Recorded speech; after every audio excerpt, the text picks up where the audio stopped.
नमस्कार. नारकस कोकणी फूडमध्ये आपल्या सगळ्यांचं स्वागत आहे. पार्टी असो किंवा कार्यक्रम, सगळ्यांकडे ठरलेला मेनू म्हणजे पावभाजी. जास्त प्रमाणात करताना प्रमाण किती घ्यावं, त्याला रंग येण्यासाठी काय करावं, याच्या सगळ्या टिप्स मी यामध्ये सांगितलेल्या आहेत. बिना त्रासाची आणि अगदी कुकरमध्ये झटपट 10 जणांसाठी पावभाजी कशी करायची हीच आज आपण बघणार आहोत. व्हिडिओ शेवटपर्यंत नक्की बघा. त्यासाठी कुकरमध्ये घेणार आहोत 2 टेबलस्पून तेल.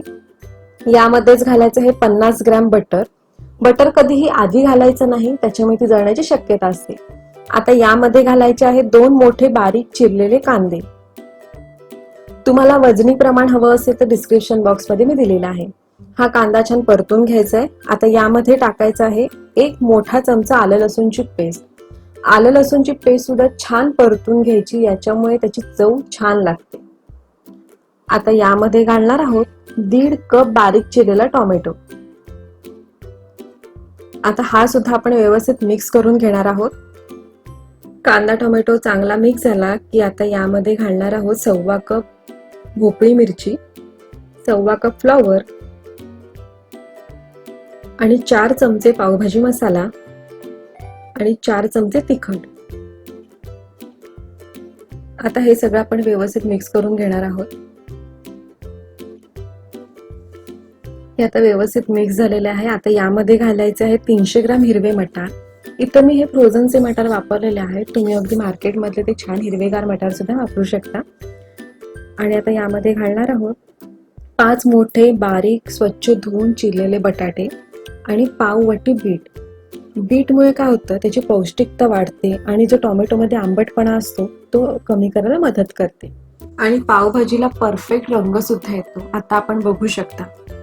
आता हे व्यवस्थित मिक्स करायचंय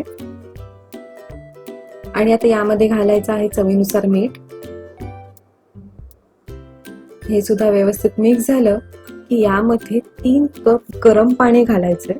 कोणताही पदार्थ करताना गरम पाणीच घाला, त्याने त्याचा जो रंग आहे तो खूप छान येतो. आता हे आपण व्यवस्थित मिक्स करायचंय. आता ह्या कुकरला झाकण लावून मीडियम गॅसवरती 3 ते 4 शिट्ट्या होईपर्यंत आपल्याला शिजू द्यायचंय. आता गॅस बंद करायचा. कुकर थंड झाला की आपण बघूया. वाह, काय दिसतेय. आता एकच स्टेप, यामध्ये मॅशर घेऊन छान ही पावभाजी मॅश करून घ्यायची, एकजीव करून घ्यायची. अशा पद्धतीने सगळी एकजीव झाली पाहिजे. आता आपण गॅस चालू करणार आहोत. आता आपण याची कन्सिस्टन्सी बघू शकतो. मला थोडीशी घट्ट वाटते. यामध्ये मी अगदी लहान 1 वाटीभर गरम पाणी घालणार आहे. यामध्ये पाणी तुमच्या आवडीनुसार कमी जास्त सुद्धा करू शकता.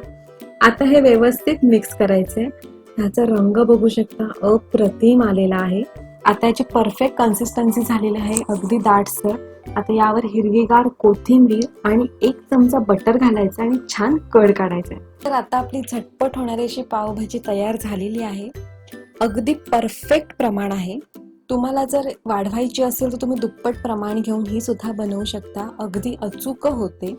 जर तुम्हाला अशाच नवीन रेसिपीज बघायच्या असतील तर चॅनलला लाईक करा, शेअर करा आणि सबस्क्राईब करा. थँक्यू.